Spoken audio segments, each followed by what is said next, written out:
Security, escort this gentleman out, please. Come on, Soda Pop, let's go. I want to make sure that we haven't missed if there is someone on the proponent side. You're welcome to join us up in the front of the room. We anticipated we may not have someone on the proponent side in spite of the fact that we did do some outreach to try to get someone here and they were not able to attend. So similar to what I did for Referred Law 19, I'm going to do a quick read of the Attorney General's explanation to provide a little bit more information before hearing from the opponents of this referred law. Referred Law, title, Referred Law 20, title, an act lowering the state minimum wage for non-tipped employees under age 18. State law requires, and the Attorney General's explanation. State law requires employers to pay all non-tipped employees a minimum wage with limited exceptions. Currently, that amount is $8.55 per hour. State law also requires that the minimum wage be adjusted effective on January 1st of each year by any increase in the cost of living as measured by the U.S. Department of Labor's Consumer Price Index. Referred Law 20, if approved, would lower the existing state minimum wage to $7.50 per hour for non-tipped employees under the age of 18. In addition, no annual cost of living wage adjustment will be required for the youth minimum wage.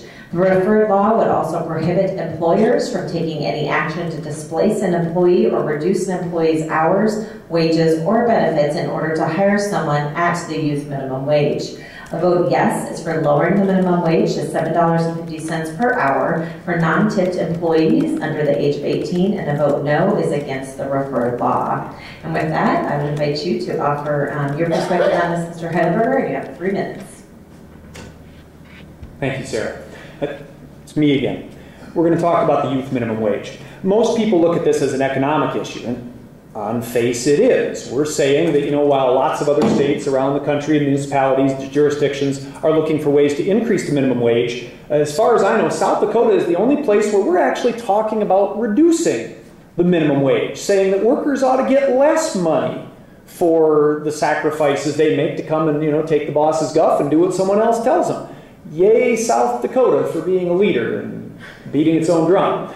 This is a bad direction for South Dakota to go. There are lots of economic reasons that we don't need to cut the minimum wage for the youth, but I'm going to take the time that I have and actually focus on another aspect of Referred Law 20 that really was the kicker for me to get motivated. I mean, yes, believe me, I want to protect the minimum wage for young people in South Dakota. I want all workers to enjoy the same protections of their dignity, their basic dignity in the workplace. If you're willing to show up for work, I don't care if you're 16 or 60, man, woman, black, white, Indian, whatever. If you're working, you deserve the same protections. Minimum wage, safety regulations, you name it.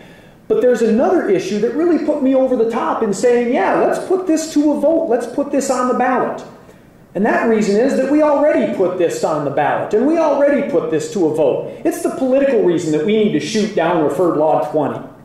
In 2014, as you probably recall, we had an initiative where South Dakotans voted to raise the minimum wage for all workers to $8.50 an hour plus a cost of living adjustment. We said, let's do that for all workers, and the majority of South Dakotans said, you betcha, and on we went. We raised that minimum wage on January 1st, 2015. A month later, Senator David Nostrop, my neighbor in Aberdeen, gentleman I plan to replace in the Senate, said, oh, the voters didn't really mean that. Let's pass a bill where we will not pay every worker $8.50 an hour, and we will not pay every worker a cost of living adjustment each year.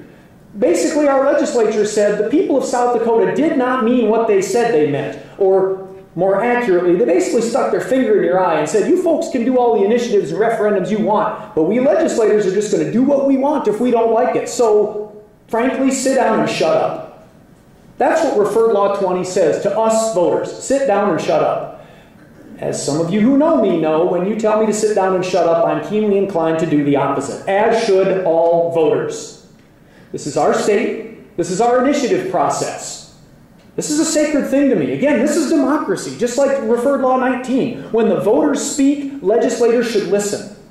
Legislators plug their ears, thumb their noses, and poke their fingers in our eyes with Referred Law 20. It's an affront to the voters to change what we said we wanted only a month after it's been enacted.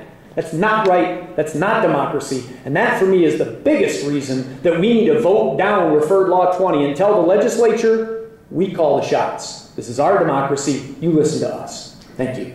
Thank you. And now we're ready to begin with our audience questions. And I continue to remind audience, you can submit questions as we keep going here. First question, would employers still have the opportunity to hire young people at a training wage?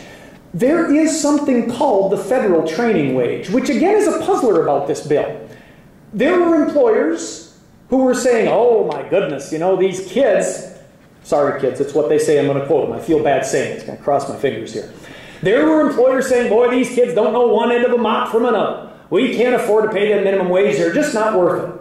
Well, I mean, first of all, I say poppycock. If these kids can show up for work, they can get the same minimum wage, and you can train them, deal with it. But there is a federal training wage where employers can pay young people under the age of 20. Not just 16 and 17-year-olds, but a federal wage goes further. Up to age 19, employers can pay young people half our minimum wage, $4.25 I think it is, for their first 90 days on the job. And then after 90 days, young people, if you can't figure out the business end of the mop, well, the employer can get rid of you. Or if you have, well, whether or not you have, after 90 days, the employer puts you back at the regular minimum wage. That's federal law. It's there. There's no need for a separate South Dakota youth minimum wage to protect young workers. We've already got a federal law that allows that, and it's written into state statute, which I'll tell you is all the more evidence that our legislators knew they didn't need this for economic reasons. They needed it for political reasons to poke you darn voters in the eye for thinking you can make laws. How dare you voters actually vote for something? That's the real game here, and that's why you want to vote no on Referred Law 20, because it's a political play that we don't need thanks to existing law. Next question from the audience. Shouldn't workers doing the same job get the same pay? Yes. Yes. Did I mention yes? And that's the whole idea of the minimum wage, and that's another crazy thing about this. We've had the minimum wage for longer than I've been alive, which is getting longer, it's amazing. We've had the minimum wage for decades in South Dakota. We've never had a separate minimum wage for any age group, or gender, or race. We've never identified any class of workers like that who we say, oh, you're not worth as much in the workplace. And we shouldn't. For crying out loud, the whole idea of the American economy, of the free market, the labor market, is that we are all equal when we go to work.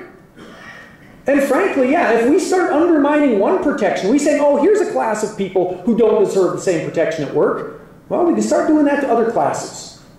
I don't want to go there, and we shouldn't go there. We have minimum wage, we have workplace protections, we have OSHA regulations, we have these protections for all workers for a reason. Because all people deserve a fundamental level of dignity. We're all human beings, even 16 and 17-year-olds.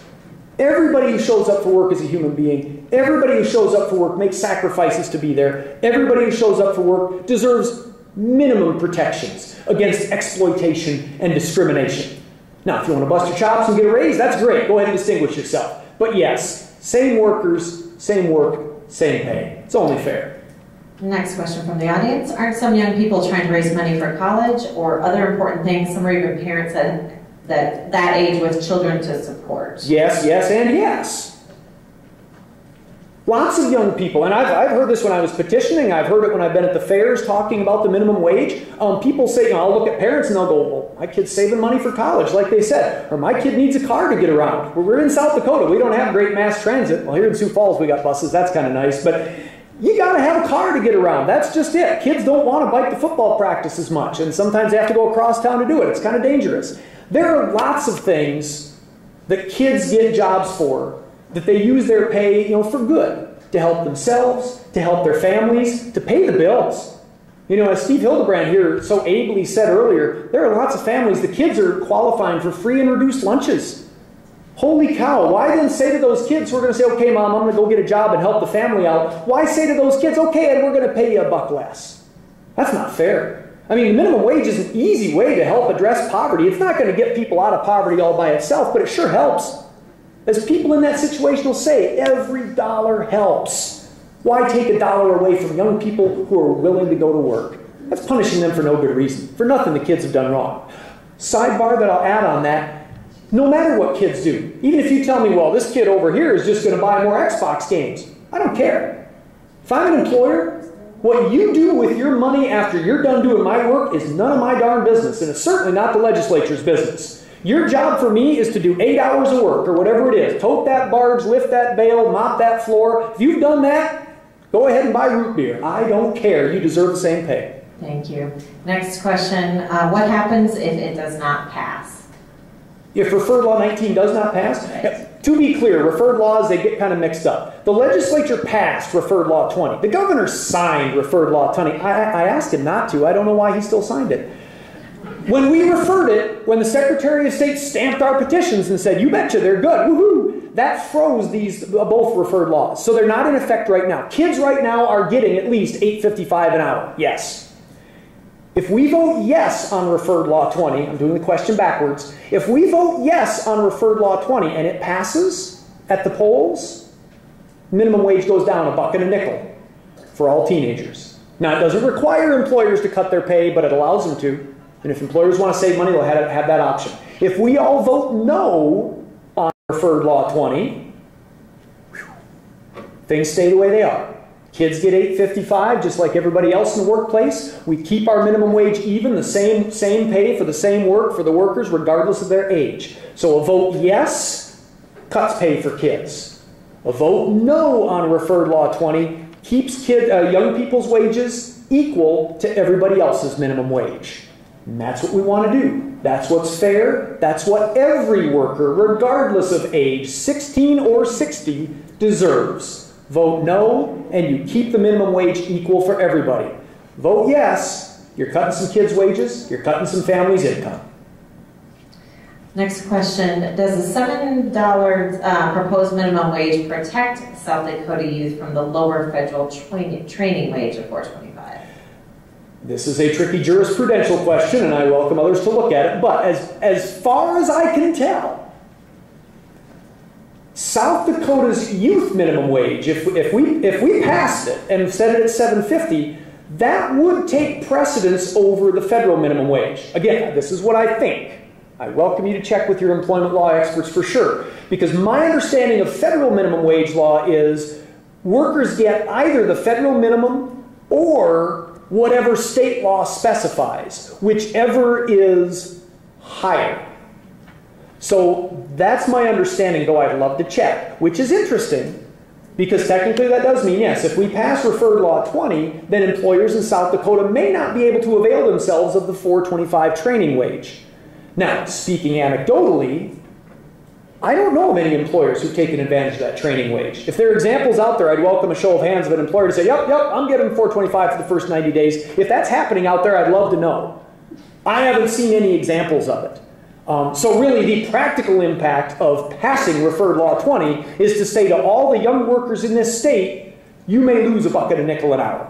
The ones who are getting minimum wage now, and even the ones higher up than that, because employers may scale that down. I can't speak to what the employers will do, but it could happen.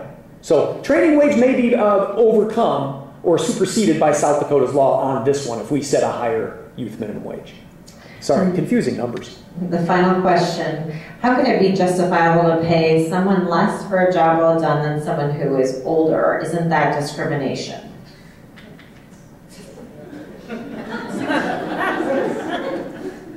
Well, you've heard the answer. I'll rebut and say there is no justification for that. I've heard some of the economic arguments, and I'll be equanimous. My friend David Nostrip, my neighbor from Aberdeen, he didn't want to carpool down with me today. I don't think he trusts me as a driver. So he would say that somehow if we cut young people's wages, we're giving them more opportunities. Sometimes I can't track the word games that some of these folks play to justify their effort to discriminate against young people. It's patent discrimination. I think it's pretty clear. It's a patent affront to the voters who said don't do this. I think it's pretty clear. Some people have convinced themselves that paying teenagers less money is somehow good for them.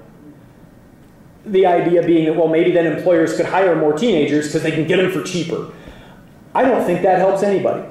And even if that were true, even if that economic argument panned out, if employers said, hey, we can pay teenagers less, let's hire a couple more of them. We've got 10, let's hire an 11th and 12th with the savings we're getting. On balance, that's still not fair to teenagers because it still says to every young worker in the state, you can come to work, but you're not really an adult. We're going to give you these adult responsibilities on the job, but we don't really think you're worth it. Because you know, in the free market system, money talks. Money speaks our values.